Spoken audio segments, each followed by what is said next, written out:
Entre otros problemas que había habido con las concesiones, estaban exgobernadores, políticos y demás. ¿Usted nos puede ya detallar quiénes son los que todavía tenemos ese tipo de conflicto? Sí. ¿Lo traen ahora o lo quieren presentar después? Lo presentamos después, pero sí, ya se quitaron muchísimos. Y si no los quieren entregar, pues, como en el caso de Chihuahua, que se recuperó ya todo. Se ampararon, se hizo el proceso. ¿Por qué no platicas? Miren, es un tema muy relevante porque durante el periodo neoliberal y bajo digamos, bajo el amparo del poder económico y del poder político, se realizaron toda una serie de abusos en donde quienes administraban el agua y con redes de amigos, yo diría que redes de corrupción, se otorgaron títulos de concesión que fueron acaparando el agua en distintas regiones del país. En esta revisión que hemos realizado ya de prácticamente, estamos en el 95% de la revisión de estos títulos, hemos detectado algunos pues que son muy emblemáticos. Este es el caso de Chihuahua, del exgobernador Duarte, quien durante su periodo de gobierno se mandó a construir una presa al interior de un rancho de más de 600 hectáreas que provocó un acaparamiento en toda la región y que no permitió que muchos pequeños productores pudieran utilizar esa agua prácticamente para sobrevivir. Tenemos casos que hemos detectado en donde eso ya se recuperó, esa agua, se llevó a cabo una acción administrativa, la presa se derribó, se derribaron además 5 represas y eso ha permitido que los productores que se encuentran aguas abajo puedan aprovechar esa agua tanto para el consumo humano como para el uso agrícola. Y en este mismo sentido hemos detectado ya una serie de aprovechamientos pues que son ilegales, muchos que de facto están funcionando y que por ejemplo reparten agua en pipas, incluso las anuncian en redes sociales a través de Facebook, a través de Instagram, en donde se ofrecen servicios de aguas de 5,000, 10,000, 6,000 litros y estas visitas a las que se refería la presidenta nos han servido para que podamos poner en orden esas concesiones y poderlas clausurar, porque en este gobierno lo que hemos determinado es que lo que no vamos a permitir es que el agua sea un negocio. Mientras haya gente que está careciendo de este vital líquido, es importante señalar el número.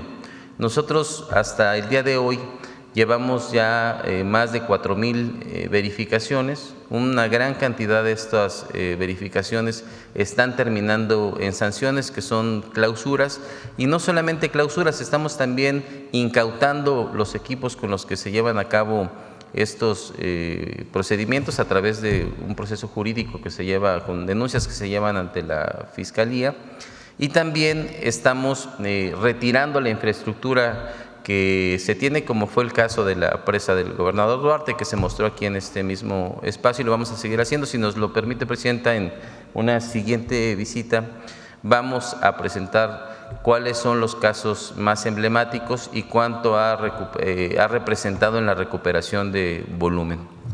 Gracias. Quisiera preguntarle, director, a propósito de las lluvias, estaban hablando hace ratito que con el colector de charcos se han evitado inundaciones y demás, sin embargo, pues ahora vemos que hay un problema muy grande que se ha vivido también en la zona metropolitana. ¿Qué se está haciendo al respecto?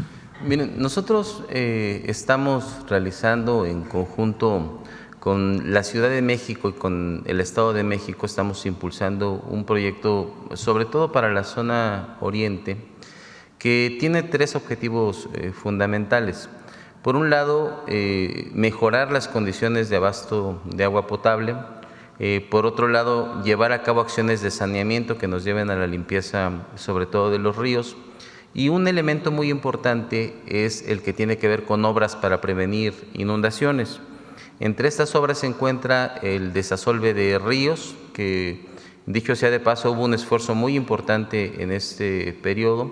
Se desasolvaron ríos como el de la Compañía, el Dren de Xochiaca, la Presa de los Cuartos, que habían sido espacios que históricamente habían generado problemas para la población. Quizás el más emblemático es el colector de Chalco, que se realizó en un tiempo récord de 4 meses. Estamos hablando de una obra en donde se intervinieron 2 kilómetros de longitud, en donde tenemos una intervención que representó la colocación de más de 7.500 toneladas de tubos, con un gran esfuerzo por indicaciones de la presidenta, y que nos ha ayudado para que no se vuelvan a presentar inundaciones en esta época que fue muy golpeada el año pasado y en algunas otras regiones del país. Y además tenemos un protocolo que se trabaja con el Estado de México, con la Ciudad de México y con el Estado de Hidalgo, en donde actuamos de manera conjunta en términos de información y también en la operación del drenaje profundo de la ciudad,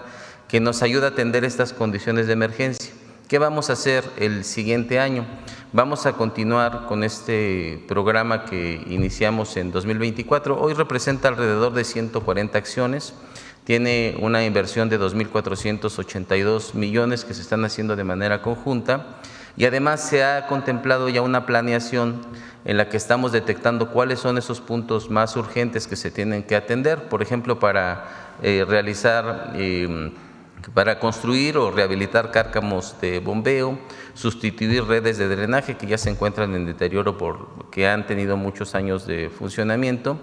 Y vamos a actuar de manera puntual en los más urgentes, pero vamos a atender además también algunos de carácter preventivo. Entonces estamos avanzando muy bien en este proyecto. Gracias. Quería preguntarle por otro lado sobre la reunión de ayer, los acuerdos, ¿en qué consisten los acuerdos alcanzados con Estados Unidos? Sí, este programa que acordamos tiene que ver con colaboración en distintas áreas y coordinación. Quizá la mejor palabra es la coordinación. Por ejemplo,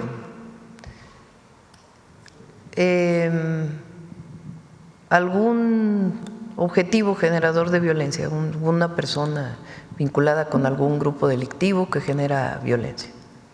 Estados Unidos puede tener información de lavado de dinero vinculado con esta persona o este grupo delictivo. Nos van a mandar la información para que nosotros podamos actuar.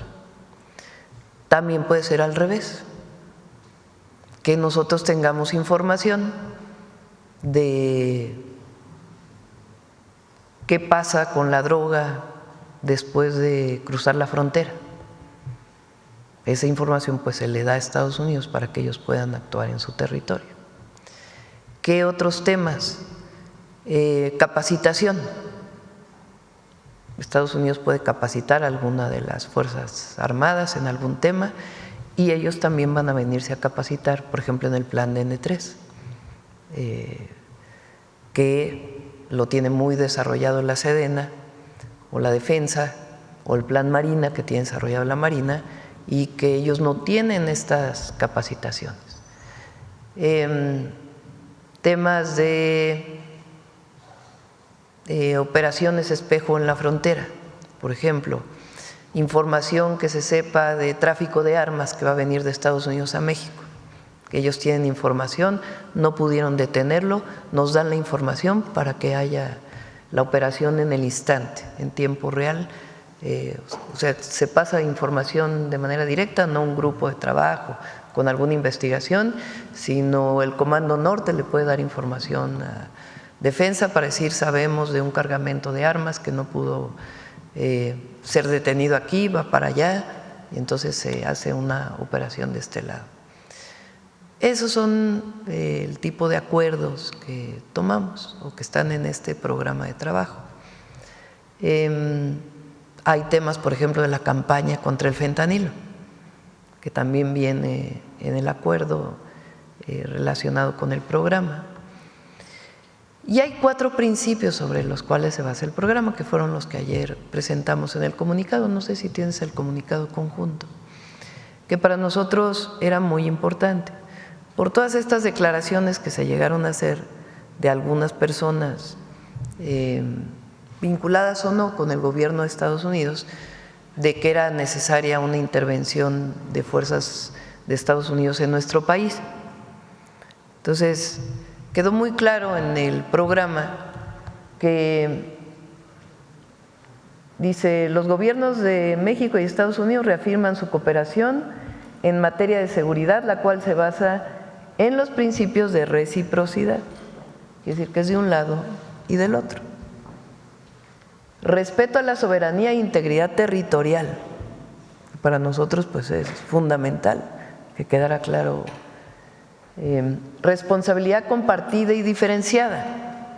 Quiere decir que nosotros tenemos una parte de responsabilidad, pero ellos también, para poder atender la inseguridad, el tráfico de droga, el tráfico de armas. Eso es muy importante.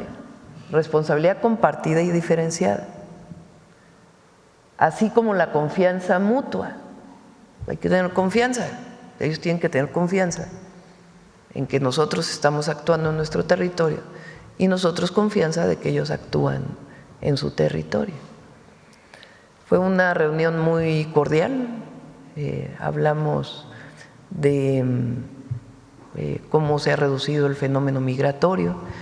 Explicamos que en los años anteriores creció mucho el fenómeno migratorio de personas de otros países, porque la cantidad de mexicanos que migran a Estados Unidos ha disminuido mucho, muchísimo, desde el gobierno del presidente López Obrador.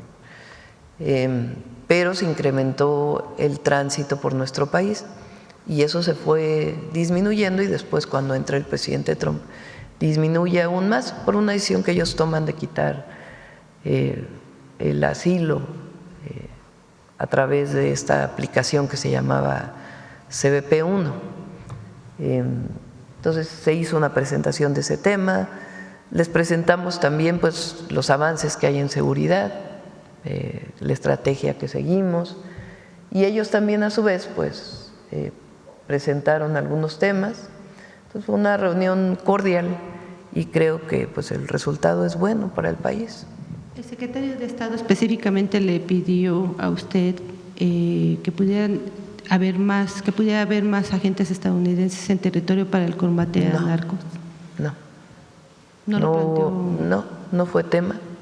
Ellos saben que nosotros tenemos un protocolo para aprobar agentes de las distintas agencias en nuestro país. Tenemos una constitución que habla de ello y la Ley Nacional de Seguridad. Entonces no fue tema en la plática. La capacitación para el caso de los mexicanos, ¿en qué rubros va a ser, Presidenta? Pues en temas que ha habido históricamente. Se pueden ir las Fuerzas Armadas a capacitarse en algunos temas a Estados Unidos y ellos pueden venir aquí a capacitarse.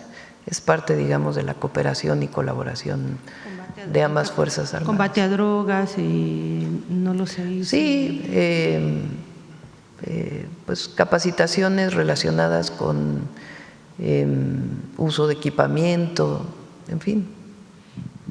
Ahora quisiera preguntarle, ¿México seguirá entregando objetivos prioritarios del crimen organizado a Estados Unidos y de alguna manera establecieron, pues finalmente ellos fincan unas responsabilidades, deciden, realizan una serie de… Entonces quisiera saber cómo le van a hacer para que, por ejemplo, en México también se puedan cumplir con las condenas o con los cargos que también se les imputen a capos. La decisión sobre enviar a una persona a Estados Unidos, sea por la Ley Nacional de Seguridad o por extradición, es una decisión soberana. Por supuesto que esa solicitud de los Estados Unidos, de una u otra persona, pero la decisión se toma aquí en función de los beneficios para la seguridad y la paz en nuestro país. Y es parte de la colaboración, pero la decisión se toma en el Consejo Nacional de Seguridad a partir pues de un análisis de riesgo que se hace para nuestro país. Y hay otros casos en donde hay ya una orden de extradición que no tiene un amparo y que se ejecuta de inmediato. Y le planteó usted a Marco Rubio que le entreguen la información sobre lo del Mayo? Sí, hablamos de ese tema, de por qué lo planteó el secretario de Seguridad, por qué había aumentado la inseguridad en Sinaloa en particular, por qué aumentaron los delitos. Escuchó, ya no se comentó sobre el tema, pero sí escuchó sobre el tema. También hablamos de algunos objetivos que nosotros queremos que se extraditen de allá para acá, que ya en todo caso pues lo puede informar después el Gabinete de Seguridad. Y eso es lo que hablamos cuando se dice reciprocidad. Nosotros nos interesa casos muy relevantes para México, en donde se pide deportación o extradición, igual que ellos para allá. Y le planteó que Estados Unidos le entregará la información sobre la captura del Mayo. No se llegó a ese tema con ese detalle, pero sí se planteó el tema. Y tengo otra pregunta. Como parte del programa de cooperación de seguridad fronteriza México, ¿van a enviar más elementos? ¿Su gobierno va a enviar más elementos a la frontera? No. ¿O va a ser No, se forma un grupo de trabajo. El programa lo que establece es un grupo de trabajo. ¿Quiénes son parte de ese grupo de trabajo? Pues los titulares de las dependencias. El secretario de Seguridad y Protección Ciudadana, el secretario de la Defensa, el secretario de Marina y la Secretaría de Relaciones Exteriores y la Fiscalía General de la República. Entonces, sus titulares o alguien que lo represente, pues se estarán reuniendo cada determinado tiempo para hacer una valoración de los objetivos que nos planteamos. Por ejemplo, disminución de fentanilo, del cruce de fentanilo de México a Estados Unidos. ¿Cómo se puede medir eso?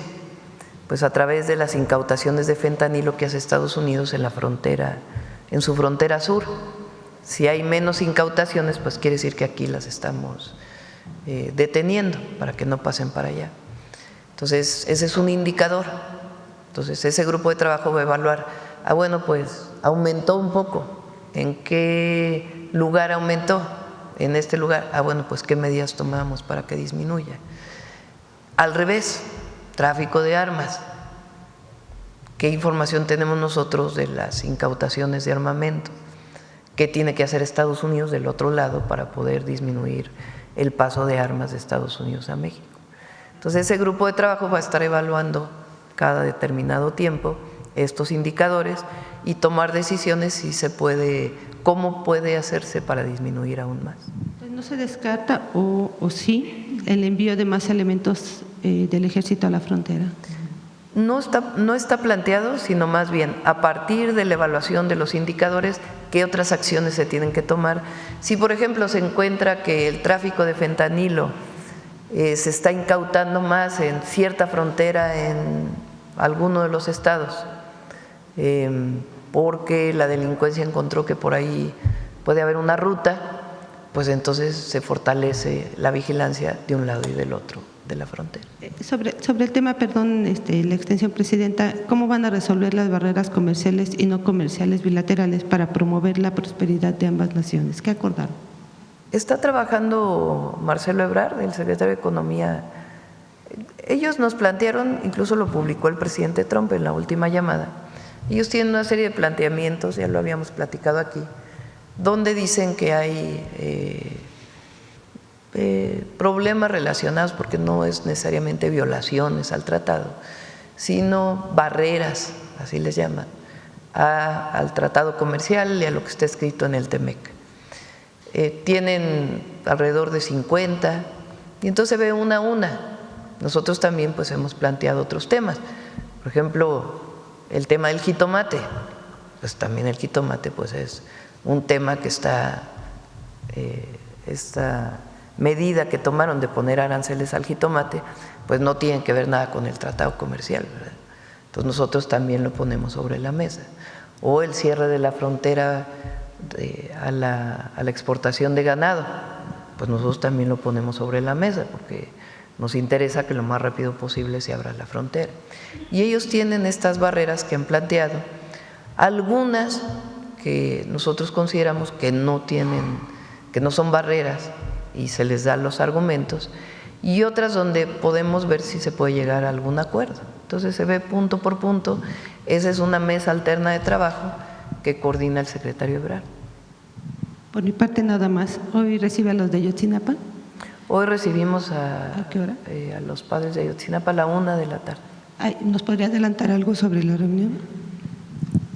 Como lo he comentado en otras ocasiones, el nuevo fiscal para el caso Ayotzinapa, en colaboración también en lo que se puede con la Secretaría de Seguridad y Protección Ciudadana, se está realizando investigaciones de análisis que desde nuestra perspectiva y desde la propia perspectiva del fiscal no se habían realizado a profundidad durante todos estos años, como por ejemplo el análisis de las llamadas telefónicas durante esos días o posteriores.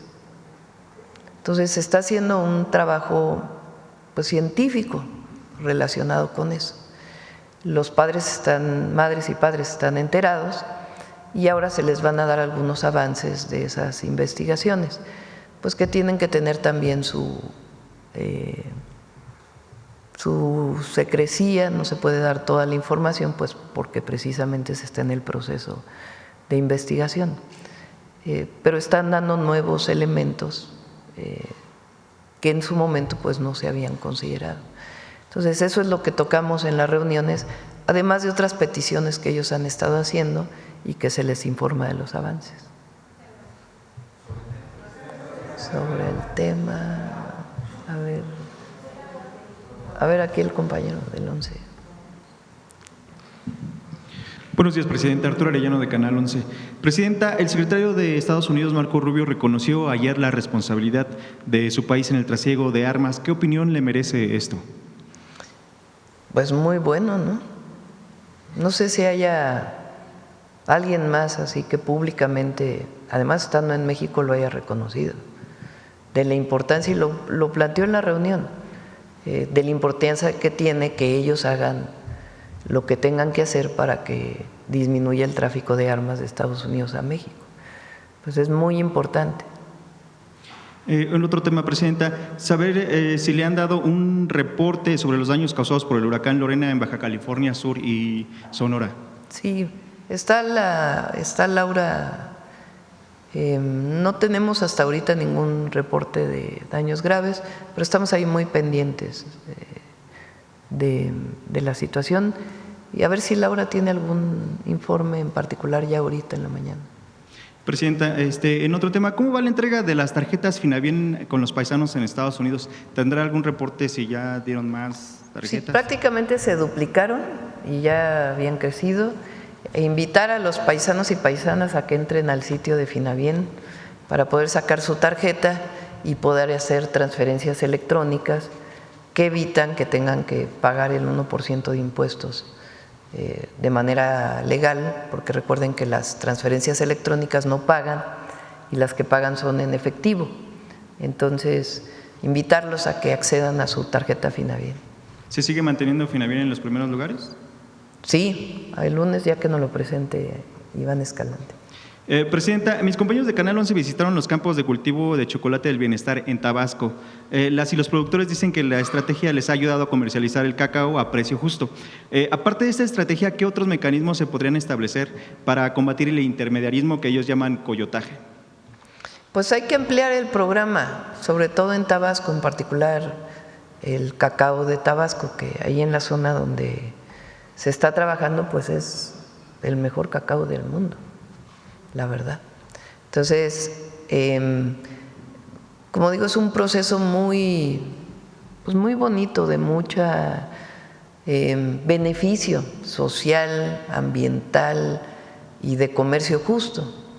Entonces, ahora hay un número de productores de cacao que están en el programa, ellos lo procesan, ellos lo secan y lo venden ya seco el grano de cacao y ya se procesa y parte de las ganancias pues se les regresan en este precio justo. Entonces, María Luisa está trabajando para ampliar el programa en los productores de esta zona. Eso además, el que se pague bien, pues obliga a otros que compran el cacao a venderlo también, a comprarlo, a mejor precio, porque la gente pues ya no quiere abaratar su producto. Y el del café que se presentó ayer, pues también particularmente para la montaña Guerrero ha sido muy importante. Presidenta, regresando al tema de Estados Unidos, en este acuerdo de reciprocidad con la Unión Americana, ¿a quiénes pediría México que se traslade a cambio de los 55 líderes criminales que nuestro país ya envió a Estados Unidos? Pues es parte del trabajo que hace la Secretaría de Seguridad y por eso la colaboración permanente.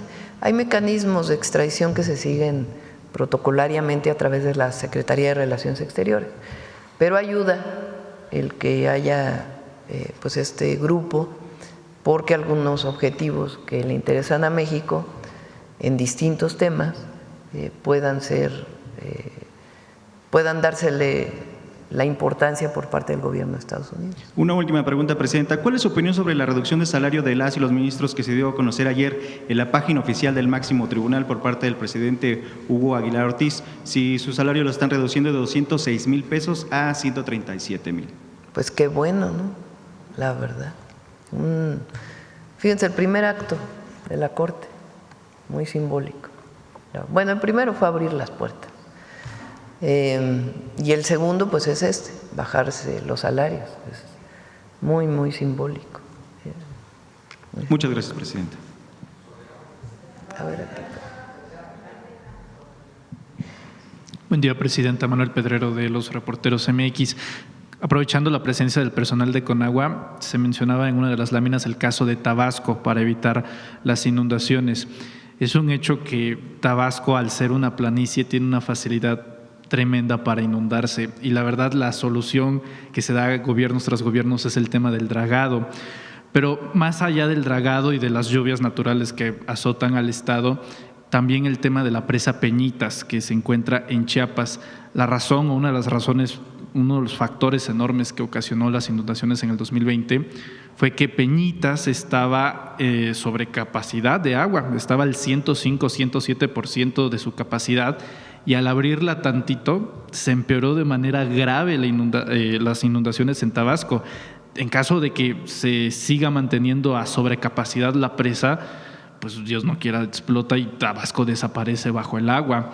Es una realidad y no lo dice uno. El propio Carlos Pellicer decía que no era una geografía, era hidrografía pura el estado de Tabasco, y muchas veces, o en ese entonces, en esa época, la justificación era un tema de las hidroeléctricas, de que se estaban nomás soltando un poco. Entonces, preguntarle al personal de Conagua en esta parte de Tabasco, más allá del dragado, ¿qué otra cosa hacer para pues vencer la geografía y que no azote tan duro las inundaciones? Bueno, es una pregunta muy interesante. Tabasco efectivamente es un lugar que cuando llueve tiene grandes riesgos de inundaciones, no solamente para las zonas urbanas, también para los cultivos que ocasionan graves daños a los productores. El trabajo que se está haciendo es un trabajo integral. Primero, ¿en qué consiste el desasolve de los ríos a lo que se referían? Lo que hacemos es que los ríos se llenan en muchas ocasiones de basura y en muchas ocasiones también de polvos que van quitándole capacidad de conducción al río. Entonces lo que estamos haciendo es retirar todo ese asolve que se tiene para que aumentemos la capacidad y que los ríos no se desborden. También estamos realizando procesos de protección que tienen que ver con la construcción o reconstrucción de bordos a la margen de los ríos. También sistemas de enrocamiento que nos permiten fortalecer las laderas de los ríos para que cuando vienen grandes crecientes no se desborden, y procesos muy efectivos como por ejemplo puede ser la instalación de tablaestacados, que son estructuras de metal que contienen el agua para que el agua no inunde poblaciones o cultivos. Y una parte muy importante es la que tiene que ver con las presas. En las presas también lo que nosotros estamos haciendo primero es aumentar su capacidad de almacenamiento a partir de que podamos retirar todos los excedentes de lodo que se tienen, y en conjunto con los estados y municipios también se trabaja en desfogues controlados. Cuando se tiene temporadas de lluvias en algunos lugares atípicas, como es el caso, a veces los almacenamientos de las presas son muy rápidos. y además van creciendo a un nivel en el que se puede tornar peligroso. Lo que nosotros hacemos es generar estos desfogues de manera controlada, se le informa a la población, se toman las medidas conducentes si es que va a haber algún corte, por ejemplo, en el abasto de agua, para que se garantice. Y en general se trata de un proyecto bastante robusto, son muchos aspectos como los que he comentado, en los que se está trabajando, en especial en Tabasco, pero también en varias regiones del país.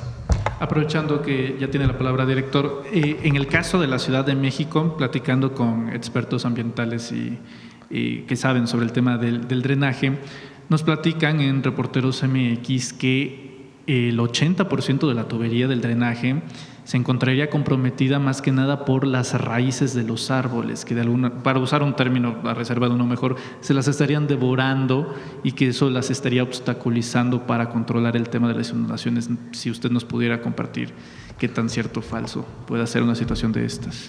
Bien, digamos que el fenómeno habría que analizarlo punto por punto. Son diversas las razones por las que se pueden generar inundaciones. En algunos casos tiene que ver con el hundimiento que se tiene en algunos lugares de la ciudad, que provoca que haya fracturas en los sistemas de drenaje, o que provoca que en algunos lugares ya se tengan incluso contrapendientes. Hay obras de drenaje que ya tienen muchísimos años y que necesitan rehabilitación. En algunos otros casos se puede deber a alguna fuga que se está realizando y que desafortunadamente generó alguna interrupción en el servicio de desalojo. Entonces, algunos otros pueden ser raíces de árboles, es muy diverso. Precisamente por eso, lo que estamos haciendo con la Ciudad de México, el Estado de México y los municipios es trabajar en un diagnóstico puntual que nos permita atender con soluciones que puedan ser muy eficaces para solucionar los problemas que se tienen en diversas zonas de la ciudad y del Estado de México. Entonces, así va a ser las intervenciones. Para cada una de estas intervenciones se toma en cuenta un estudio previo que nos permite determinar cuál es la causa y se busca una solución la más adecuada siempre.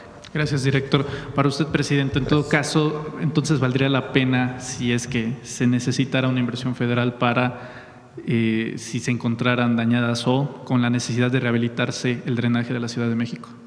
A ver, primero quería comentar sobre el caso de Tabasco. Sí. Recuerden que durante todo el periodo neoliberal, en el caso del sector eléctrico,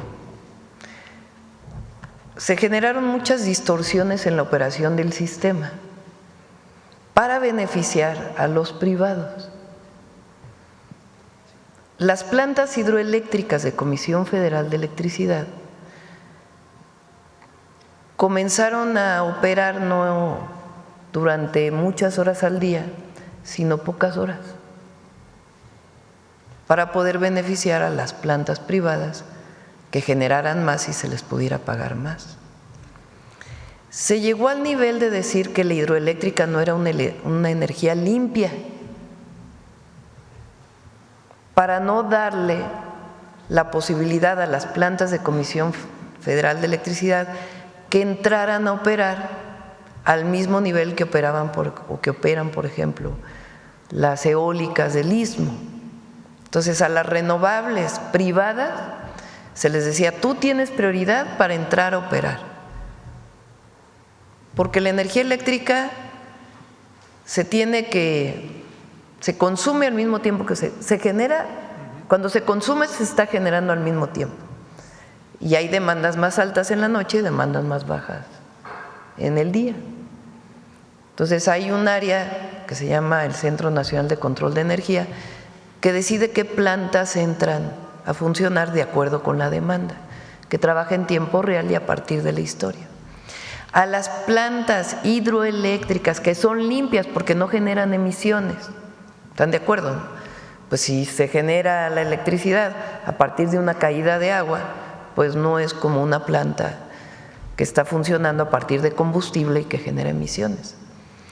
Pues entonces, durante todo ese periodo no se le permitía a las plantas hidroeléctricas de CFE generar, y entonces acumulaba el agua en las presas. Entonces, ahora es completamente distinto porque se cambió la Constitución, y la Constitución ya establece que CFE tiene prioridad para entrar a la generación antes que cualquier otro. Entonces, ya está en la Constitución y ya está en las leyes. Y la hidroelectricidad o las hidroeléctricas que generan electricidad ya son consideradas además energías renovables. Entonces eso también ayuda pues, a tener mucho mayor control sobre las presas, porque cuando se genera electricidad pues se van vaciando las presas, ¿verdad?, con las caídas de agua. Ese es un tema muy relevante para el control de presas, particularmente el sureste, además de lo que comentó Efraín.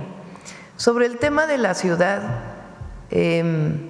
depende de qué zona. La ciudad tiene distintas problemáticas.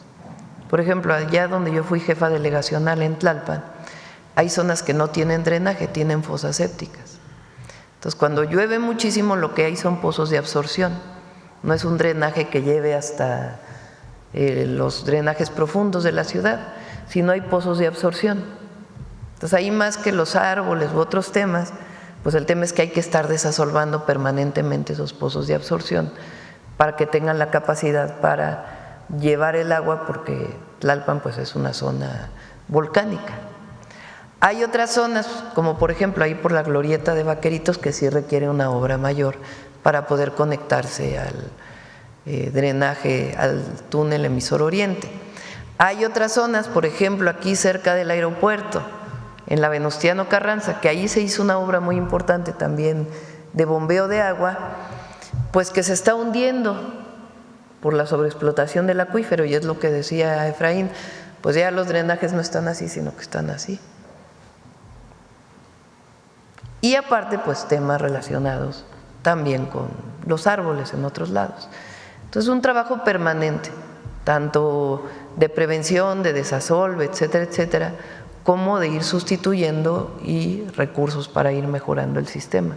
Ahora, cuando llueve tanto, son tantos milímetros de agua, los sistemas adicionales que tendrías que desarrollar para 1 o 2 días en la ciudad pues son muy grandes y a veces no se tienen todos los recursos para poderlo hacer.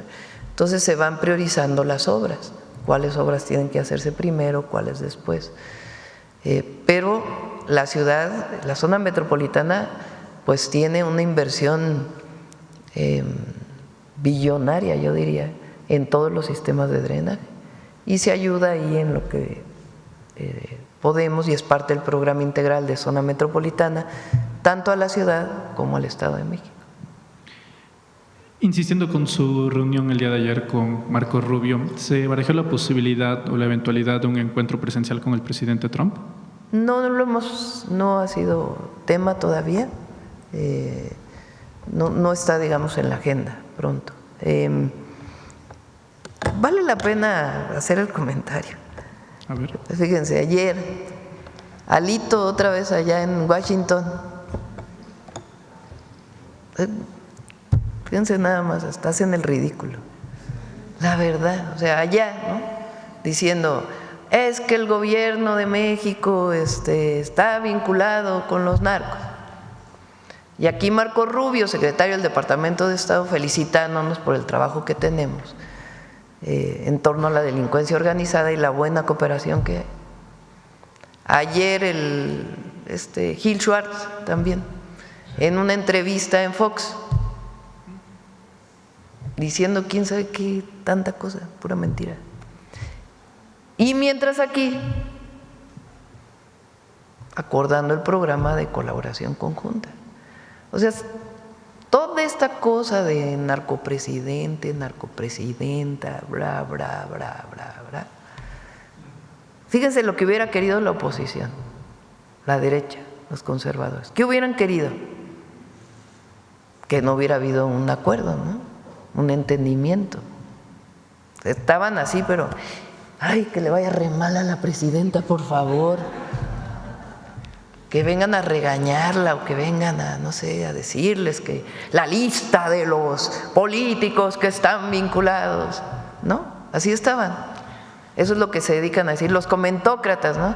Primero, tienen acorralada a la presidenta, el gobierno de los Estados Unidos, luego sale secretario del Departamento de Estado, y la reunión salió muy bien, hay colaboración, hay cooperación, hay respeto a la soberanía, a la territorialidad, se está trabajando muy bien. Y ahora que dicen, no, pero no le fue tan bien a la presidenta, ¿eh? O sea, lo que buscan es que le vaya mal al país para cumplir con sus objetivos políticos a través de la mentira, Sí. de la calumnia. Pero ayer se les cayó el teatrito, No, bueno, está. porque de verdad, o sea, ¿no les parece ridículo? Así el ridiculazo que es. Sobre el grupo de mexicanos muy reducido, en Corregidora, que pedían SOS a Marco Rubio vinculados a Resistencia Civil. ¿Algún comentario? Sin comentarios, sí. Eran como 3, ¿no? Sí. Eran más los periodistas ahí. Presidenta, a comparación de hace 6 meses al momento actual en la relación con Estados Unidos, diría que ya hay mejor entendimiento que en esa temporalidad de tensión que la hubo. Yo creo que hay mucho respeto entre ambos gobiernos y es importante. Yo lo he dicho todos estos, nosotros tenemos muy claros nuestros principios, nunca vamos a negociar nuestros principios y el máximo principio es la defensa de nuestra soberanía y de nuestro territorio. Eso es innegociable. Y al mismo tiempo, en los temas de cooperación y colaboración, también bajo principios de reciprocidad y que nos veamos como iguales. No tiene por qué un país sentirse superior al otro. Es una relación de iguales en la que cooperamos y colaboramos. Ayer lo dijo Marco Rubio, creo que he hablado como 14 veces con el presidente Trump, de un tema, de otro, principalmente relacionado con los aranceles, ¿no? Y ahí se han tocado distintos temas.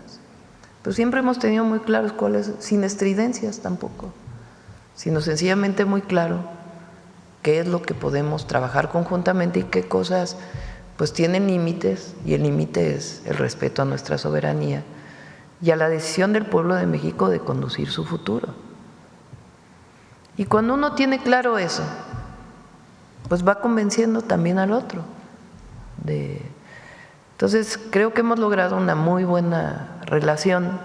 Hay cosas en las que no estamos de acuerdo y habrá cosas en las que ellos no están de acuerdo con nosotros. Eso no quiere decir que estamos de acuerdo en todo, pero nos respetamos. Entonces, eso es muy importante. Y en el tema del comercio, digamos, en seguridad, llegamos a este programa. Y tiene que ver también con migración. Ayer, por cierto, también le comenté en la reunión de nuestros compatriotas en Estados Unidos y que nosotros queremos el reconocimiento de los mexicanos y mexicanas que trabajan allá con dignidad y de manera honesta y que contribuyen a la economía de Estados Unidos. ¿Qué le respondió? Pues ellos tienen sus políticas, pero dijo, entiendo que estén preocupados por ello y pues lo podemos seguir platicando, ¿no? Él dio sus argumentos, pero hablamos de eso. Y en el tema comercial, que no le toca directamente al Departamento de Estado, pero también dijo, creo que estamos llegando a también un buen acuerdo. Y hay comunicación y hay coordinación y habrá momentos de mayor tensión, de menos tensión. Pero nosotros no tenemos por qué pensar que llevarnos mal con Estados Unidos es para bien de México. No, al revés. Tenemos que buscar siempre, en el marco de nuestras soberanías, una relación de respeto. Gracias, presidenta.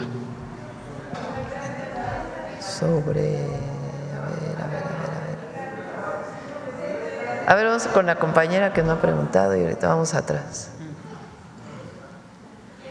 Gracias, presidenta. Buenos días. Hatsiri Magallanes, de MBC Noticias. Sobre este entendimiento con Estados Unidos, se entiende que cada quien va a operar en su territorio, pero ¿qué va a pasar con el espacio de aguas internacionales? ¿Se podría registrar? Ellos respetan el tanto la plataforma continental como la zona económica, eso es muy importante, de México. Y ahí se acordó trabajo conjunto en la mar. ¿En qué sentido? Nosotros vigilamos nuestro territorio en la mar y cuando hay información, si ellos tienen información de que hay un cargamento de droga que va a entrar a nuestro territorio, pasan la información y nosotros operamos de una manera con respeto a los tratados internacionales y a las leyes de nuestro país. Sí, porque ya ve que se registró un ataque a una embarcación de Venezuela, entonces ¿podría prestarse algo similar? No. Ayer fue muy claro el canciller. Nosotros defendemos nuestra Constitución, los principios constitucionales de política exterior y además los tratados internacionales. Y nunca se ha planteado eso en el caso de nuestro territorio. Sobre esta revisión del entendimiento, los funcionarios mexicanos acudirán a Washington. ¿Cómo sería esta? Ya se haría la agenda de trabajo. Digamos que ayer se aprobó el programa y a partir de ahí, pues este grupo ya estaremos viendo si van a Washington o si ellos vienen a México. Puede ser reuniones de manera física o reuniones también a distancia. Gracias, presidenta. Y ya por último, preguntarle, se dio a conocer una información de que hay funcionarios aquí en México que están siendo obligados a comprar boletos de la lotería para el sorteo del 15 de septiembre. No, nadie está obligado. Recuerden a todas y todos que compren su cachito de lotería porque está dedicado a las y los migrantes. Lo que se recaude es para apoyar a nuestros consulados, para que puedan tener todavía mayor apoyo nuestros compatriotas allá en Estados Unidos. Y lo que ha hecho la lotería pues es invitar a los funcionarios, a los servidores públicos a que compren su cachito, pero nunca lo haríamos de manera obligatoria. Gracias, presidente. Sí. A ver. ¿Quién más? ¿Quién no ha preguntado? A ver, acá atrás, ¿quién no has preguntado? A la compañera, sí. Buenos días, presidenta. Tania Damián, de Ángulo 7. Primero, quisiera preguntarle al de la Conagua sobre, bueno, ya comentaba de las concesiones agrícolas, pero de las concesiones industriales, ¿cómo va el avance de la revisión? Todo el tema del río Atoyac respecto a clausuras y descargas, porque se comenta el tema del río Atoyac que sobre todo se tiene que evitar las descargas para que se pueda empezar a sanear. Gracias. Sí, bueno, son dos temas. Primero, comentar en esta primera pregunta que tiene que ver con el ordenamiento de las concesiones de uso industrial.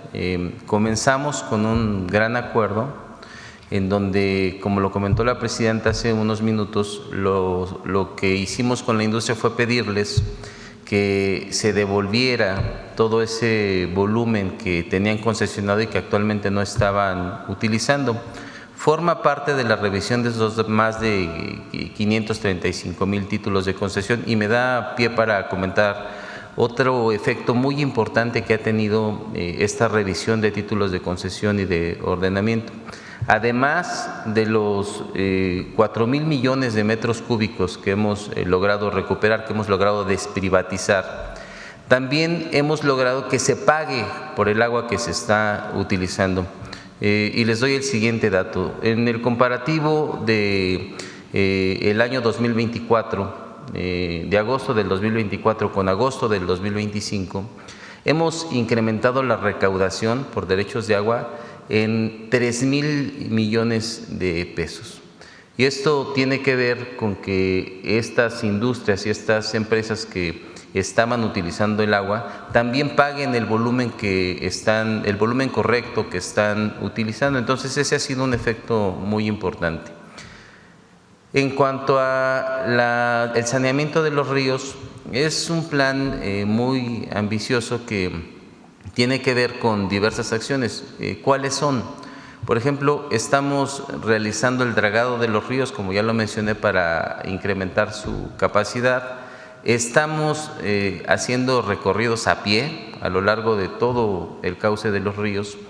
Y en este diagnóstico inicial hemos detectado todas las descargas contaminantes que se tienen en el río, tengan o no tengan permiso. Y lo que estamos llevando a cabo es un proceso de regularización, que se conecten a los colectores municipales y que de ahí vayan a una planta de tratamiento para que cuando se viertan al río se viertan en una condición de agua limpia, o en los casos en los que no se logra generar conciencia, lo que estamos llevando a cabo son clausuras de esas descargas para impedir que estén vertiendo agua contaminada a los ríos. También estamos llevando a cabo tareas de reforestación en los cauces y en las partes altas para que el enraizamiento nos ayude a evitar asolve, que nos sirva como contención de la tierra que baja de las partes altas. Estamos también trabajando en la liberación de las zonas federales. Hay muchas construcciones que por diversas razones se han instalado en el cauce de los ríos, entonces estamos llevando a cabo la liberación de estos espacios, siempre de una manera conciliatoria, y cuando no es posible pues tomamos las acciones como autoridad. Y una parte muy importante es establecer colectores marginales, es decir, estamos colocando tubos en las márgenes de los ríos que nos permitan captar todas esas descargas, llevarlas hacia una planta de tratamiento, y que esta planta de tratamiento ya vierta el agua de una manera tratada a los ríos. Es el caso del río Atoyac.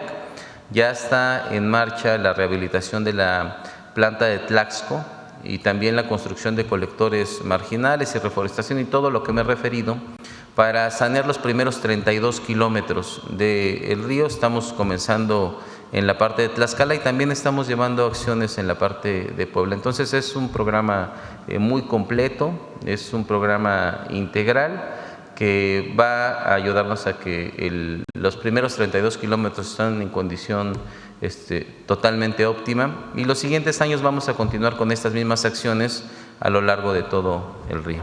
Gracias. Director, una precisión.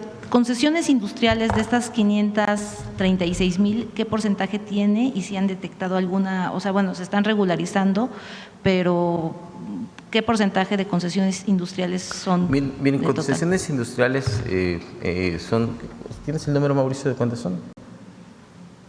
Bueno, ahorita les doy el número, pero lo que hemos detectado es que, como lo mencionó la presidenta, hay algunas industrias o algunas empresas que no tienen agua para uso industrial. La concesión que se tiene fue una transmisión que es de uso agrícola y que por lo tanto no estaban pagando sus derechos. Tenemos algunas otras concesiones de uso industrial que, por ejemplo, no tenían medidores, y entonces no se les cobraba lo que tenían que pagar. Y otro de los casos es, por ejemplo, teníamos industrias que estaban utilizando un volumen mayor al que realmente tenían concesionado. Entonces, en todo esto consiste el programa de reordenamiento de las concesiones a nivel industrial. ¿Tienes el dato?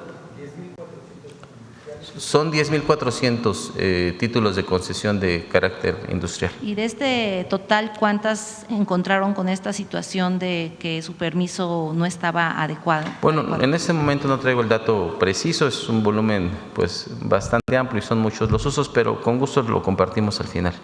Sí, gracias. Y, presidente, yo quisiera preguntarle, en el tema internacional, bueno, ya explicó estos acuerdos que tuvo que se tiene el Gobierno de México, los gobiernos de México y Estados Unidos. Y quisiera preguntarle cómo ve el panorama económico y político internacional, su opinión. Pues con la participación de Estados Unidos se habla de un proteccionismo, pero ¿hasta dónde? Prevé acuerdos en el tema de aranceles entre estos países, Estados Unidos, China y Rusia, o un conflicto mayor. ¿Cuál sería el papel de México?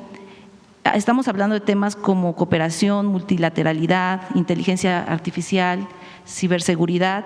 ¿Qué opina de estos temas? Se ha dicho que Trump pues en realidad no es globalista, sino busca ser regionalista y bueno, el tema con México es un ejemplo. Pero se habla de la protección de las economías, China por otro lado también protege su economía, pero hasta dónde, hacia dónde y hacia dónde vamos y hacia dónde deberíamos de ir.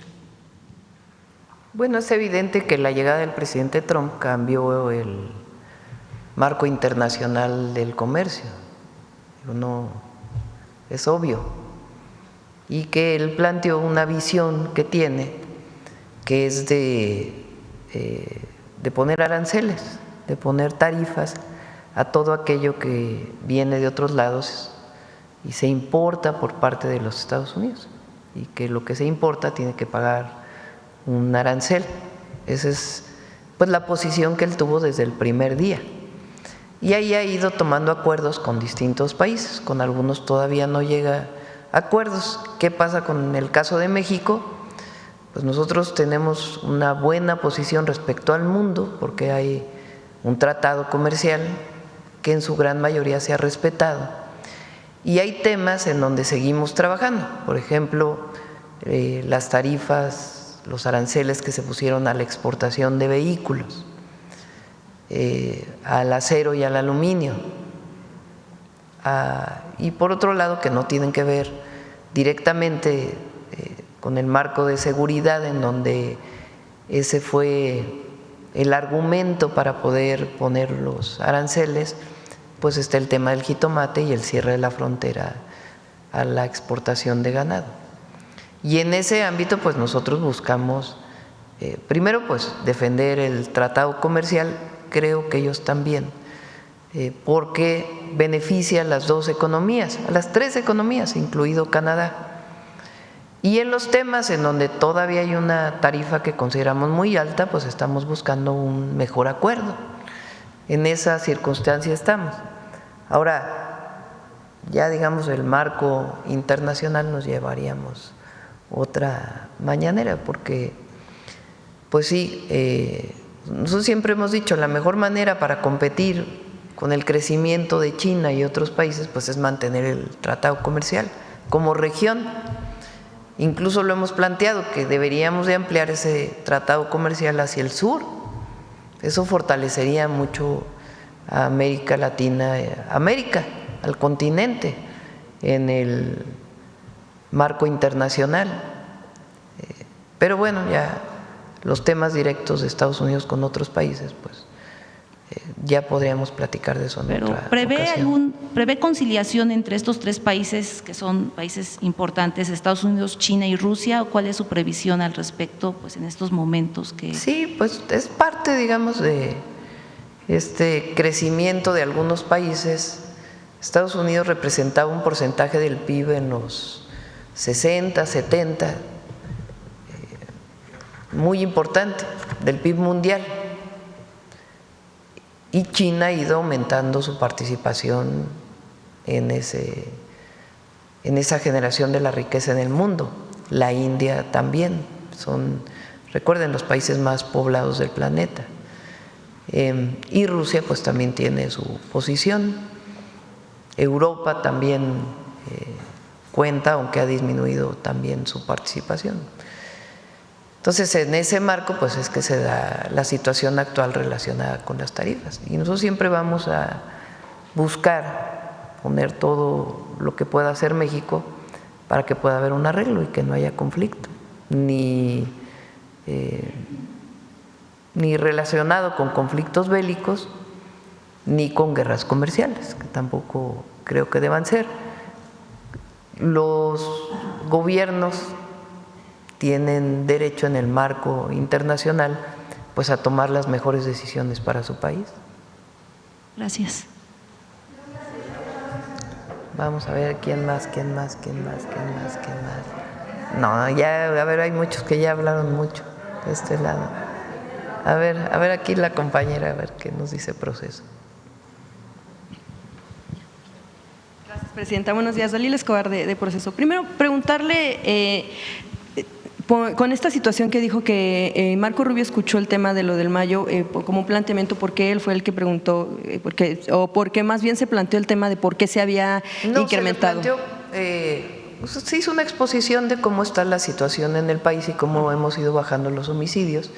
Y en particular dijimos, bueno, hay cierto número de estados donde tenemos mayor índice de inseguridad o mayor número de delitos.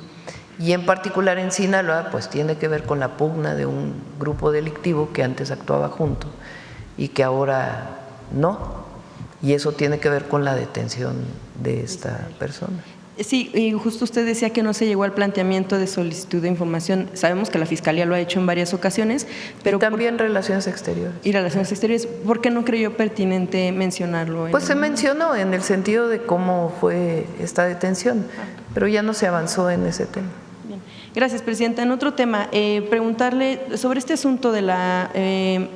todo el proceso que hubo para la llegada de esta nueva Corte, este nuevo Poder Judicial en general, pues se quedó también ahí el asunto de las impugnaciones. Preguntarle si con todas las pruebas que se presentaron, quienes impugnaron ante el Tribunal Electoral y que fueron desechadas, si debieran ser investigadas o si fuera o debiera ser pertinente que se les diera respuesta a aquellos quienes presentaron las pruebas que se han manejado y que se presentan, bueno, que se publican en un reportaje de proceso. Si no, sería pertinente iniciar una investigación, sobre todo porque hay un tema de un contrato de la Secretaría de Bienestar para la impresión de folletos para promover programas sociales, pues que de acuerdo ¿Qué tiene con… que ver eso con la elección al Poder Judicial? Termino. De acuerdo con el tema de un asunto de transparencia que solicitó información, se habla de que precisamente durante o mediante este contrato, además de la impresión que tiene que ver con programas sociales que se hizo durante la veda electoral, que también se ¿No habría… había veda electoral? Si también habría un tema de… una impresión aprovechando de los folletos que fueron repartidos. Otra vez, ¿por qué no me lo dices directito? Sí, eso. Para que no haya duda. Si no debiera haber una investigación en torno a todo el procedimiento que se llevó a cabo al interior de las propias secretarías mientras se dio el proceso ¿Cuál electoral. es la acusación que se está haciendo? ¿O cuál es la presunta irregularidad que estás planteando? Porque no la entiendo. Las impugnaciones que presentaron ante el Tribunal Electoral del Poder Judicial de la Federación fue mediante pruebas. Estas personas que impugnaron presentaron pruebas en torno a contratos ¿Pero qué que tiene que ver con bienestar? Termino. Que coincidieron precisamente con el tema de la impresión para situaciones que tienen que ver con programas sociales y que de ahí algunos, nada más termino, son las pruebas que presentaron los que presentaron la impugnación, por supuesto, y que a partir de ahí también con testimonios de coordinadores territoriales que están relacionados con bienestar se repartieron este tipo de acordeones, este tipo de folletos y que se pues indujo al voto. Eso es lo que mencionan las personas que impugnaron ante el Tribunal Electoral. Por eso es la pregunta de si no se debiera hacer una investigación al interior de la Secretaría de Bienestar para saber de qué se trata. Es falso que la Secretaría de Bienestar haya impreso algo que haya tenido que ver con la elección al Poder Judicial. Es falso. Recuerden que la elección al Poder Judicial no tuvo veda. O sea, el INE no impuso ninguna veda para poder difundir programas del gobierno, para poder inaugurar obras públicas. La Secretaría de Bienestar publica un periódico cada determinado tiempo para informar a los beneficiarios de cuántas tarjetas hay, cuántos beneficiarios hay del programa, por qué son estos programas, y está en todo, es legal, no tiene ningún problema la publicación de estos periódicos.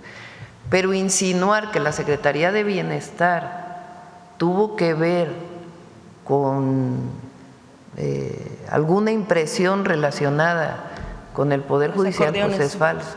Okay.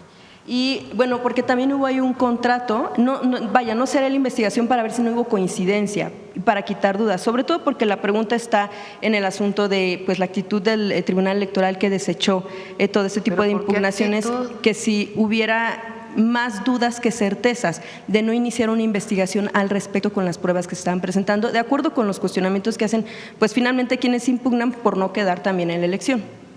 A ver, el Tribunal Electoral valoró las pruebas, como hace cualquier tribunal, cualquier juez, para uno u otro tema.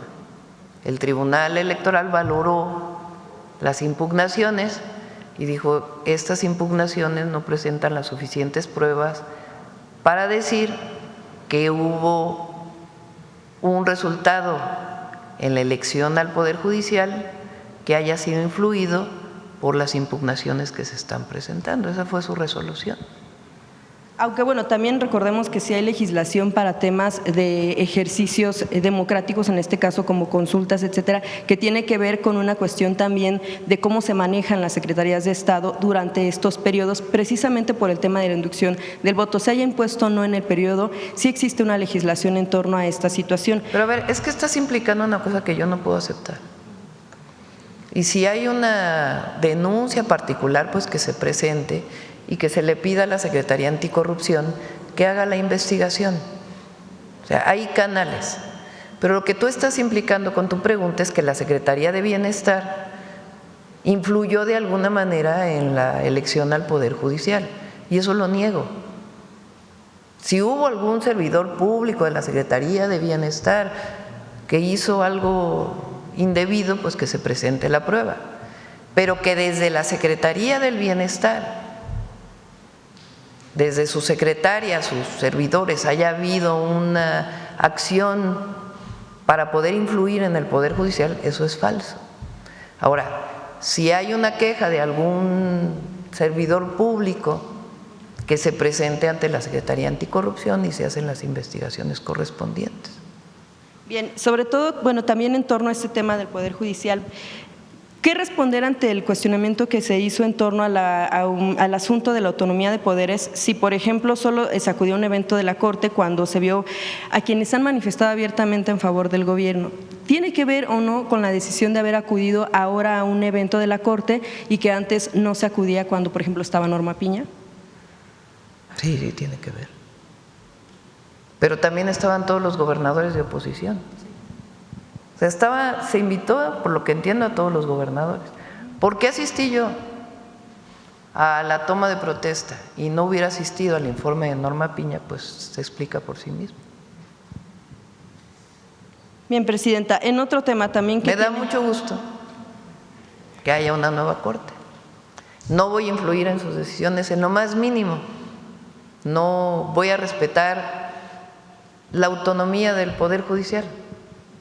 La presidenta no va a llamar por teléfono a algún ministro o ministra para orientar alguna decisión. Ellos son autónomos, profesionales y van a tomar sus propias decisiones. Ahora, pues nosotros claro que estamos de acuerdo en que el Poder Judicial sea elegido por el pueblo, y el simbolismo del 1 de septiembre en la noche de la toma de protesta, pues me dio gusto y fui invitada y asistí. Gracias, Presidenta. También, continuando con el asunto relacionado con el Poder Judicial, este tema tiene que ver con quien fue nombrado por el Ejecutivo para integrar el órgano de administración federal, Néstor Vargas. Esto por los señalamientos últimos de una persona que menciona fue víctima de él cuando él estaba en el gobierno de la Ciudad de México como consejero. Usted recordará el tema de la denuncia en 2022, fue denunciado por abuso sexual. Néstor Vargas. Se hizo la investigación por parte de la Fiscalía General de Justicia de la Ciudad de México y fue exonerado, no se encontró ninguna prueba. Sí, en 2023 sabemos que la Fiscalía determinó el ejercicio de la acción penal en contra de Vargas.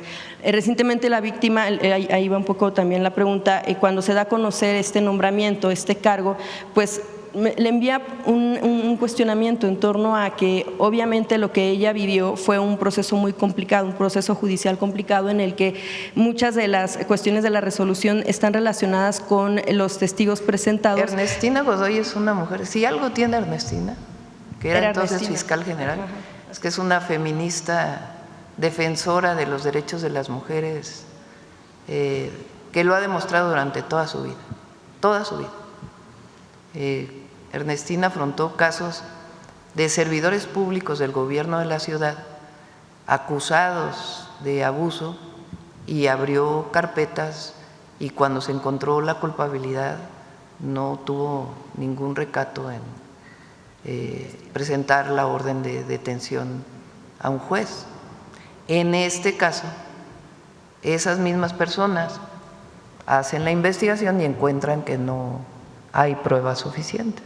Sí, justo un poco lo que le iba a terminar de decir es que esta persona víctima lo que decía es que en el proceso judicial que enfrentó, que fue complicado, muchas de las cuestiones de la resolución se basó en testigos que él mismo presentó y no tanto o no tomaron muy en cuenta, de acuerdo con lo que dice la víctima, el asunto de las pruebas. Por eso, pero aquí lo que hay que ver es la Fiscalía, las investigaciones que se hicieron y si hay pruebas suficientes, como en cualquier caso. En este caso, ella puede apelar, tiene todo su derecho, pero la Fiscalía pues tiene que ver si hay pruebas suficientes para poder presentarlo ante un juez. En este caso no se encontró ninguna prueba. Y finalmente, en otro tema, pues el caso de la decisión de un juez federal que rechazó vincular a proceso a Martín Rivera Cisneros, delegado de la Fiscalía General de la República en Tabasco por hostigamiento sexual, abuso sexual y otros delitos. Esto tras considerar, de acuerdo a lo que se mencionaba, que no estaba comprobado que él sintió placer sexual con tocamientos a la víctima por no haber alcanzado una zona donde pudo haberlo sentido, de acuerdo con lo que se menciona. Él es Martín Rivera Cisneros y por supuesto en lo que queda en la investigación es que todavía la Fiscalía General de la República pudiera apelar la resolución, saber si en algún momento se manejó y también, bueno, pues seguramente si cuando venga el fiscal pudiera hablar del tema para saber en qué va a avanzar y si van a apelar la decisión. Sí, por supuesto, le pedimos, es más, le voy a pedir a Ernestina que revise el caso. Presidente, el martes pudieran hablar la Sedena el caso de las dos menores que habían que fueron o que murieron en Sinaloa y que mencionan los padres de las víctimas que fueron por balas del ejército, porque sí, por supuesto. No se manejó. Gracias. Sí. A ver, aquí la compañera. Gracias, Presidenta. Muy buenos días a todas, a todos, a todas. Liliana Noble, de Pulso Saludable. Presidenta, Water Environment Federation le otorga este reconocimiento. Yo quisiera conocer cuál es esta estrecha relación y cómo se ve México a partir de este reconocimiento con el buen manejo del agua, pero ahora con la explicación que nos hace de la energía, esta estrecha relación que hay, la energía con el agua y en el cumplimiento de los objetivos de desarrollo sostenible, estos ODS, la agenda conocida como 2030, y también con el tema de los acuerdos de París, que también México está muy apegado a ellos. Esa sería mi primera pregunta. Gracias. En el programa que presentamos de agua, en el Plan Nacional Hídrico, hay dos temas que pues tenemos mucha entusiasmo que funcionen, que ayuden y que no se habían hecho en México con un programa tan ambicioso como el que estamos presentando. Uno de ellos, que lo llevaron más tache, es el de riego eficiente, el de tecnificación de riego agrícola. A veces pensamos que el mayor consumo de agua está en la industria o está en las ciudades, en el consumo de agua para consumo humano o para los comercios. Y el mayor consumo de agua en el mundo entero y en particular en México está en el riego para la producción de alimentos. En México pues se hicieron los distritos de riego hace mucho tiempo y muchos de ellos ni siquiera los canales están revestidos, o sea, son canales de tierra por donde roda el agua y se pierde mucha agua. Y cuando llegan a las parcelas, pues es directamente a través de también rodamiento de agua. Entonces ahí hay mucho desperdicio de agua, mucha se evapora y otra, bueno, alguna se infiltra en algunos casos, pero se puede usar mucho más eficiente. Se puede ahorrar hasta el 50% de la cantidad de agua que se usa para riego y además los cultivos se vuelven, bueno, las parcelas se vuelven más productivas para producir más alimentos en el caso de la tecnificación de riego. Entonces ese es un programa que nos entusiasma mucho y al que se le está dedicando mucho tiempo y además se trabaja con los agricultores y con SADER porque es para la producción de alimentos. Más del 70% del agua en nuestro país va para riego agrícola. Entonces de ahí, al hacer más eficiente el agua, pues podemos usar esa agua para llevarla a las ciudades, sobre todo donde hay escasez y hay distritos de riego. El otro que personalmente le estamos destinando mucho tiempo es al saneamiento de ríos.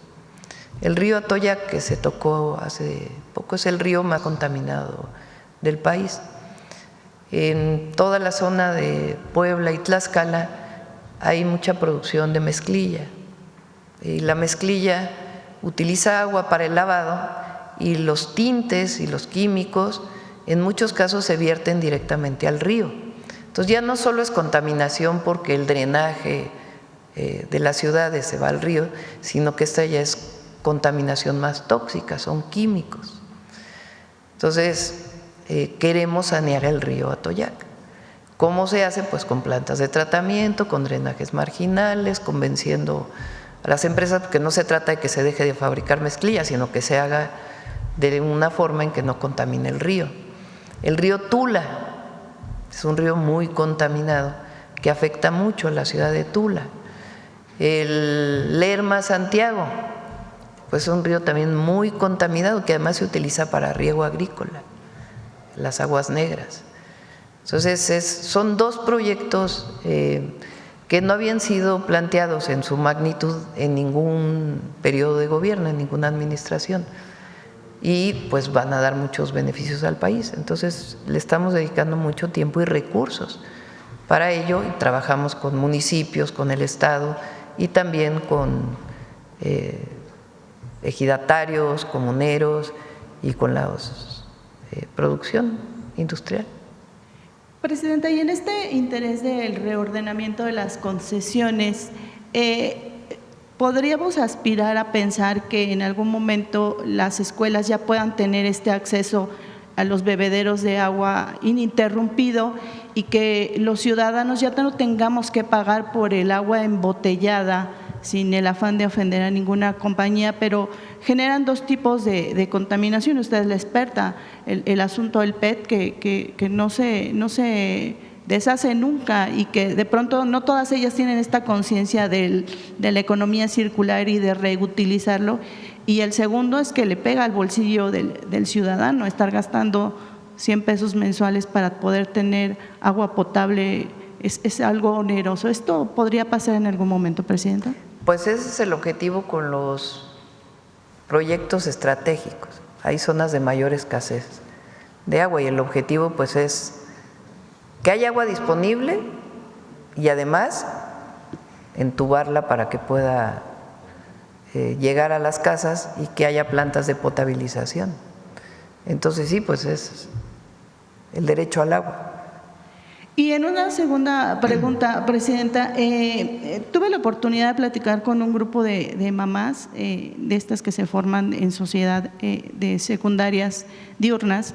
Hay un tema de salud que les está inquietando a todas ellas, porque ahora se estila que los alumnos, si no pueden llegar utilizando un cigarrillo convencional, porque huele, porque es evidente, se ve, o porque es prácticamente complejo alcanzar el costo de una cajetilla, ahora lo que hay son unos sacos de nicotina y vienen en un polvo que lo abre el pequeño o el usuario, lo pone con el dedo en las encías, pero las mamás se han dado cuenta de que los usuarios que son jóvenes están teniendo aftas, lesiones ulcerosas constantes en la boca y eso los ha llevado a buscar una consulta odontológica. En ese sentido, Presidenta, en donde también ha sido reconocido en el 2022 el expresidente Andrés Manuel López Obrador fue reconocido por la ONU por este buen manejo al apego del convenio marco para el control del tabaco, y ahora usted, a través de la Secretaría de Salud, que le comentaba el pasado mes de julio, en Irlanda este reconocimiento. ¿Habrá posibilidades de que exista alguna campaña preventiva? Si bien no es tan fácil decirle a alguien que sí, que no debe de hacer, sí prevenirles cuáles serían los riesgos a la salud que este tipo de productos les generen y que además siguen siendo exhibidos y están irrumpiendo el apego al convenio marco para el control del tabaco, que dice que no debe de existir ni la publicidad ni la exhibición de este tipo de productos? Sí, le decimos a Secretaría de Salud, a COFEPRIS. Y finalmente, Presidenta, ayer tuve la oportunidad de estar en Pumas con la selección femenil y ellos están haciendo una campaña muy interesante acerca de sácale la tarjeta roja a la prediabetes, una circunstancia importante en el país. Según datos de la ENSANUD 2011 y 2023, las mujeres desafortunadamente son quienes ocupan los primeros lugares en la prediabetes. También cuestionarle, Presidenta, ¿considera usted de relevancia, de importancia detectar al paciente en esta etapa antes de la diabetes, que según los datos de los investigadores es una condición que se puede revertir y que desafortunadamente el paciente cuando llega a una consulta para poder ser diagnosticado ya lleva a lo mejor 10 o 15 años viviendo con diabetes y nunca percibió que estaba en una ventana de tiempo en la que podría no haber evolucionado a la enfermedad? ¿Qué se puede hacer al respecto? Gracias. Pues la prevención, como lo estamos haciendo, orientar primero a una vida saludable y después el programa Salud Casa por Casa, y para las personas que no atienden este programa por la edad, pues tener los centros de salud y las unidades médicas familiares, pues con todos los programas de prevención. Bueno, la última pregunta, ¿quién la va a hacer? ¿Quién la va a hacer? Aquí estoy viendo quién no ha preguntado. A ver, aquí el compañero no ha preguntado. Estaba viendo atrás. Muchas gracias, Presidenta. David Alire de Bloomberg. Retomando el tema de seguridad, primero también una pregunta comercial. ¿Hubo una expectativa que iba a haber un acuerdo firmado, tal vez más amplio, más compromisos? ¿Algo cambió? ¿Busca usted agregar algunas cosas a lo anunciado el día de ayer? Y si es así, ¿nos puede dar uno o dos ejemplos concretos? Hay un programa. Ahí quizá fue a la hora de que yo dije que íbamos a firmar un acuerdo. Después me explicó Secretaría de Relaciones Exteriores que los acuerdos bilaterales que se firman pues tienen otra característica. Entonces lo que hay es un programa de trabajo que es de común acuerdo, y este programa de trabajo establece líneas de trabajo conjunto y el establecimiento de un grupo de alto nivel que va a estar revisando estas líneas de trabajo que planteamos. Y de ahí sale este comunicado, que es un resumen pues, de ese programa de trabajo. Entonces, no es que íbamos a firmar, quizá yo lo expresé mal, porque la firma de los tratados pues, lleva a otros procedimientos diplomáticos y de la política exterior. Pero siempre estuvo sobre la mesa el programa de trabajo que ayer se acordó. ¿Buscará, por ejemplo, en el tema del tráfico de armas, un compromiso más concreto por parte del gobierno de Estados Unidos? Hay un compromiso concreto de que ellos van a hacer todo lo posible para disminuir el tráfico de drogas. Eso es lo que va a definir el grupo de trabajo. O sea, el lineamiento es disminución del tráfico de armas de Estados Unidos a México. Los indicadores para ello, cómo lo vamos a medir, es algo que ya determina este grupo de trabajo de alto nivel, igual que en el caso del paso de drogas de México a Estados Unidos y muchos otros temas que están planteados en el programa. Hace un rato se mencionó el tema de seguridad fronterizo. ¿Estaría abierta usted si el gobierno de Estados Unidos pide o solicita más soldados, más Guardia Nacional para reforzar la seguridad? ¿Estaría abierta usted hacer algo así? En este momento no es necesario y no fue planteado.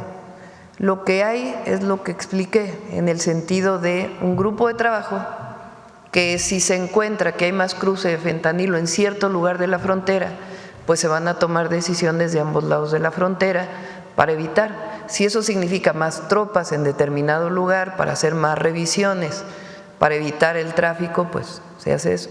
¿Qué otros temas están planteados? Mayor tecnificación de las aduanas, por ejemplo.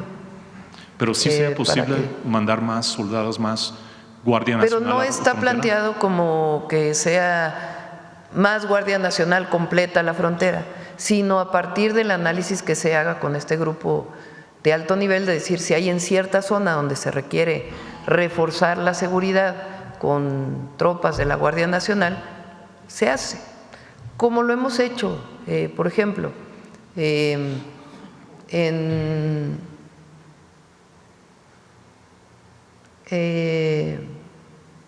algún caso, Nogales, por ejemplo. Si se presenta un caso de mayor índices delictivos o que por el cruce de Nogales encuentra CBP que está pasando más droga, pues entonces se refuerza Nogales.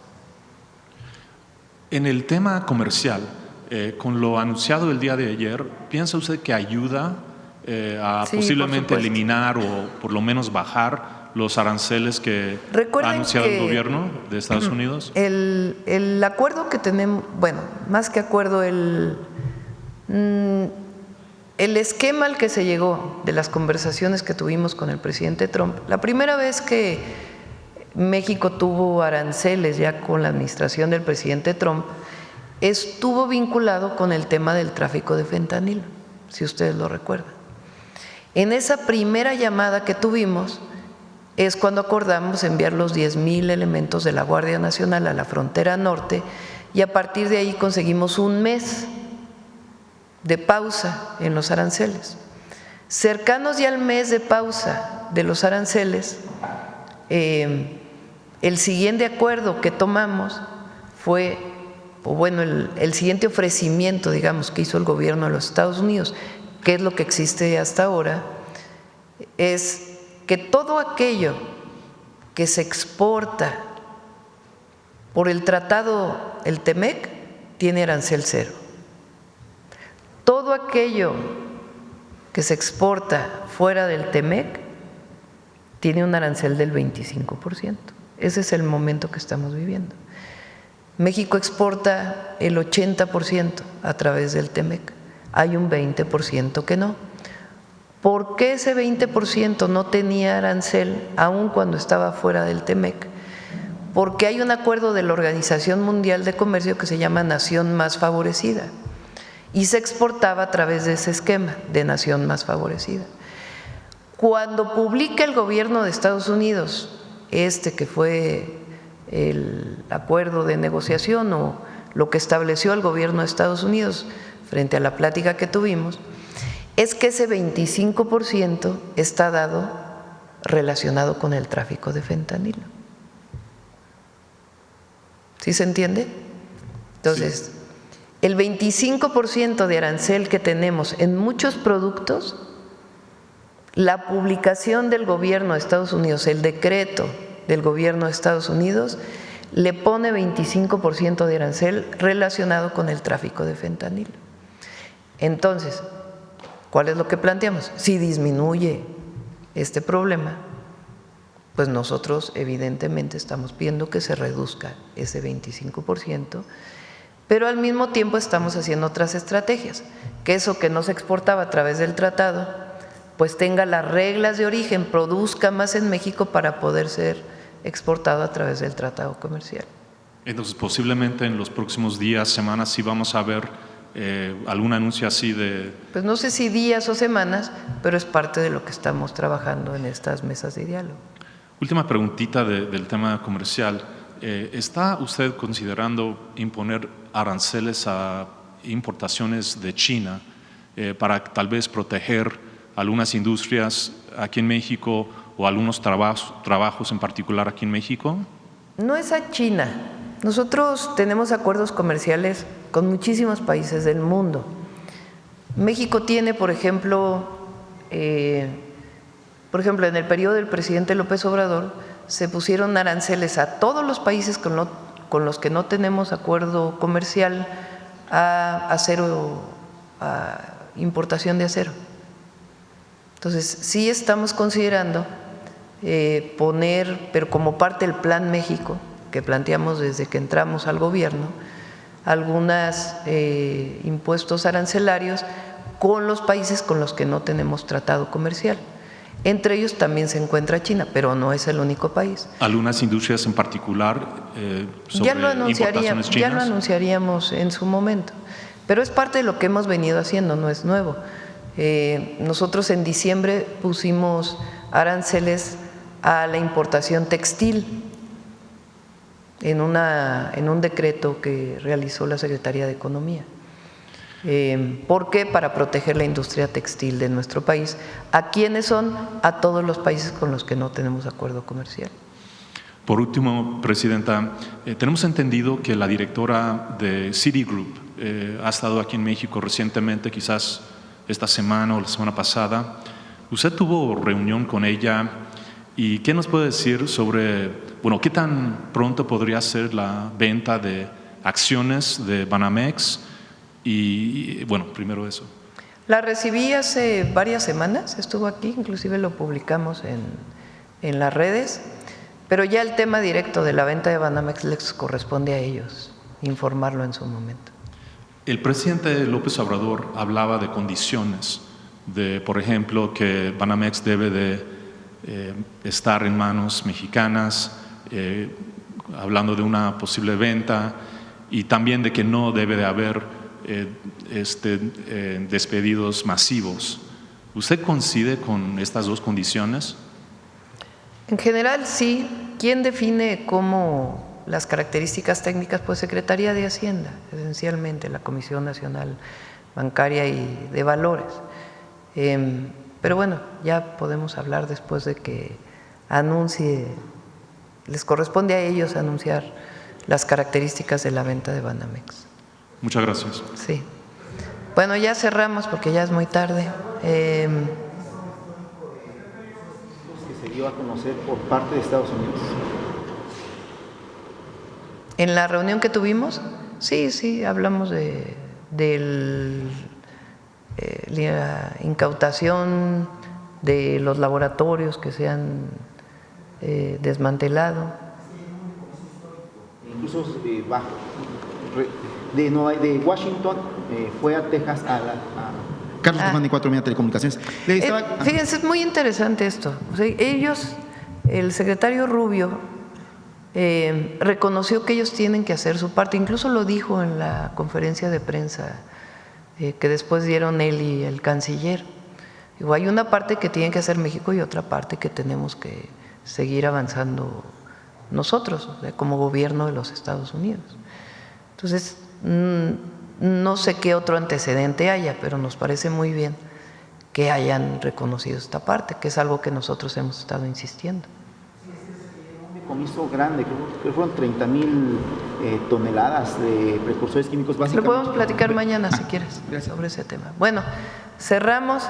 Me quedé pensando en el tema de la Corte. ¿Saben?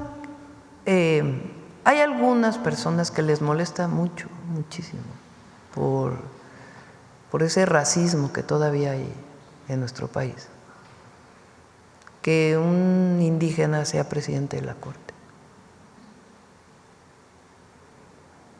Y mucho de lo que critican de la nueva Corte tiene que ver con eso.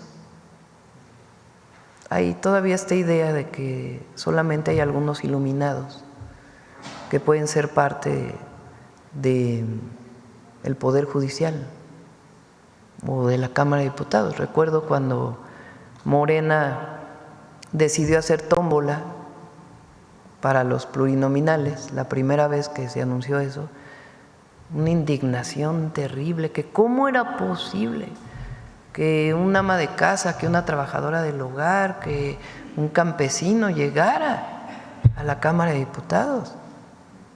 Tenían que llegar puros iluminados, con carreras políticas, Entonces, mucho de la crítica de que si se hizo de esta manera o esta otra la elección, es el resultado de la elección. Y es algo que les molesta, porque piensan que solamente algunos, que son parte de un grupo elegido, pueden ser parte de la Corte. Y ahora no. Hugo Aguilar probablemente, si no hubiera sido así, no hubiera llegado a la Corte. Entonces, bueno, hay que preguntarle a ellos, ¿verdad? Pero queda mucha reminiscencia desde la colonia. Recuerden que en la colonia había castas y aquello todavía queda, que hay que erradicarlo por completo, porque nosotros luchamos por la igualdad. Bueno, ya, no estar así, récord mundial. Vamos. Con permiso, presidenta. Aquí está. Muy buenos días a todas y a todos. El 5 de septiembre de 1782 fue asesinada Bartolina Sisa en La Paz, hoy Bolivia. Proveniente del pueblo aymara, Sisa lideró una rebelión en contra del dominio colonial español.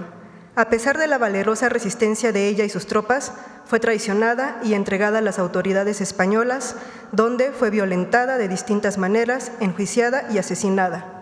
200 años después, en 1983, durante el segundo encuentro de organizaciones y movimientos de América, se instituyó el 5 de septiembre como Día Internacional de la Mujer Indígena en reconocimiento de la lucha de Bartolina Sisa y las mujeres indígenas. Y a partir de este año, el 5 de septiembre forma parte de las efemérides oficiales que impulsó la presidenta en materia de reconocimiento de las mujeres. Es decir, el día del mañana se izará por primera vez la bandera de nuestro país a toda asta por la conmemoración del 5 de septiembre, Día Internacional de las Mujeres Indígenas.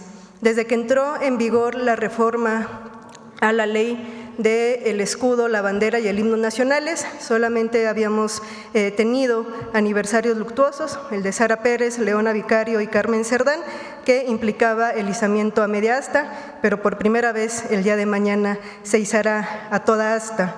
Conozcamos el día de hoy un ejemplo muy claro de la lucha de las mujeres indígenas en nuestro país, las mujeres yaquis.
Las mujeres indígenas han sido fundamentales en la preservación de las memorias y la cultura en el mundo. Por ejemplo, doña Juana, una mujer yaqui de 82 años, relató el recuerdo de lo que le contaban sus padres cuando regresaban de la deportación masiva a Yucatán. Dice: comenzaron a caminar desde Yucatán, venían en grupos de familias, caminaban día y noche. Se vinieron por la ruta central del país, donde decían que había menos soldados, y en el camino se iban hallando a muchos niños solos por la sierra, y los recogían para cuidarlos, traerlos a Sonora. También dicen que en el camino encontraban muchos muertos, y los enterraban, y decían que por eso llegaron, porque esos difuntos los ayudaron, los defendieron para que llegaran vivos a Sonora. Duraron meses caminando. Cuando llegaron a Sinaloa, sabían que estaban cerca de su tierra, y ya no habría de qué preocuparse. Este y otros testimonios pueden encontrarlos en Sobresaltos de la Memoria, una aproximación a las huellas de las deportaciones, la guerra y la vida yoeme, desde las historias heredadas de las mujeres yaqui, de la historiadora Yolanda González, una publicación, un texto de reciente publicación. Finalmente, así como estas mujeres yaquis preservaron, resistieron la cultura y la memoria de su pueblo, la memoria finalmente es algo que nos permite seguir caminando también hoy día de manera colectiva. Muchas gracias.